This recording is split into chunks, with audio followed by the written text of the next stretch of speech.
मैं आपके साथ अंजना और आप देख रहे हैं आरपीएस समाचार। आइए शुरुआत करते हैं आज की खास खबर से।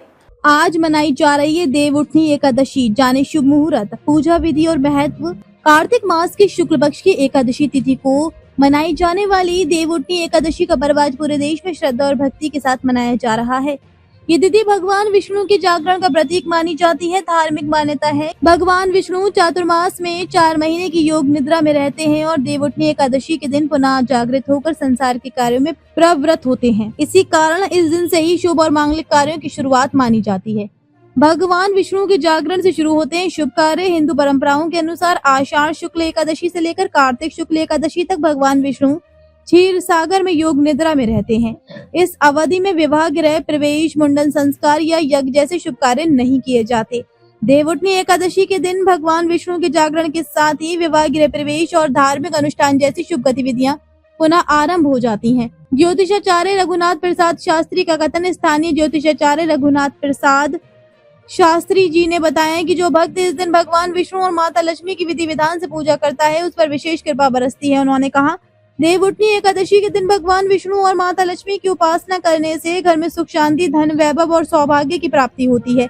इस दिन उपवास रखने और तुलसी विवाह करने का विशेष महत्व बताया गया है। जो व्यक्ति सच्चे मन से भगवान विष्णु का पूजन करता है, उसके रुके हुए कार्य पूर्ण होते हैं और विवाह योग बनते हैं। देवउठनी एकादशी की तिथि और शुभ मुहूर्त। पंचांग के अनुसार इस वर्ष देवउठनी एकादशी का पर्व 1 नवंबर 2025 शनिवार को मनाया जा रहा है। पंडितों के अनुसार आज के दिन के प्रमुख मुहूर्त इस प्रकार हैं।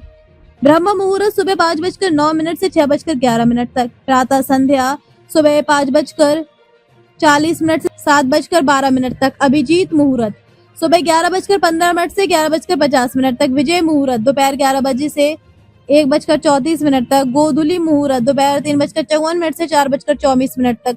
सायं संध्या 3:54 से 5:26 तक। निशिता मुहूर्त रात 11:03 से सुबह 12:04 तक। पूजा विधि और विशेष परंपराएं। भक्त सुबह स्नान कर स्वच्छ वस्त्र धारण करते हुए पूजा स्थल पर भगवान विष्णु और माता लक्ष्मी की प्रतिमा या चित्र स्थापित कर दीपक जलाया जाता है। भगवान को तुलसी दल, पंचामृत, पुष्प और मौसमी फल अर्पित किए जाते हैं। लोग भगवान के बाद ओम नमो भगवते वासुदेवाय मंत्र का जाप करना अत्यंत फलदायी माना गया है। शाम के समय भगवान विष्णु को शंख, चक्र, गदा, पद्मा से अलंकृत कर तुलसी विवाह का आयोजन किया जाता है, जो इस दिन की सबसे प्रमुख धार्मिक परंपरा है। धार्मिक और सामाजिक महत्व। देवउठनी एकादशी को देवोत्थान एकादशी या प्रबोधिनी एकादशी भी कहा जाता है। माना जाता है कि इस दिन से ही देवता पुनः जागते हैं, जिससे संपूर्ण सृष्टि में सकारात्मक ऊर्जा का संचार होता है। इस अवसर पर देश भर के मंदिरों में भव्य सजावट और विशेष पूजन कार्यक्रम का आयोजन किया जाता है। उन्नाव जनपद के विभिन्न मंदिरों में भी भक्तों की भीड़ देखी जा रही है। मंदिरों में सुबह से ही भजन कीर्तन, धार्मिक कार्यक्रमों की ध्वनि गूंज रही है। श्रद्धालु भगवान विष्णु की आराधना कर अपने परिवार के सुख समृद्धि की कामना कर रहे हैं। रिपोर्ट आरपीएस समाचार। खबरों में अब तक के लिए बस इतना ही। फिर होगी आपसे मुलाकात कुछ ऐसी खास खबरों के साथ। तब तक के लिए नमस्कार और देखते रहिए आरपीएस समाचार।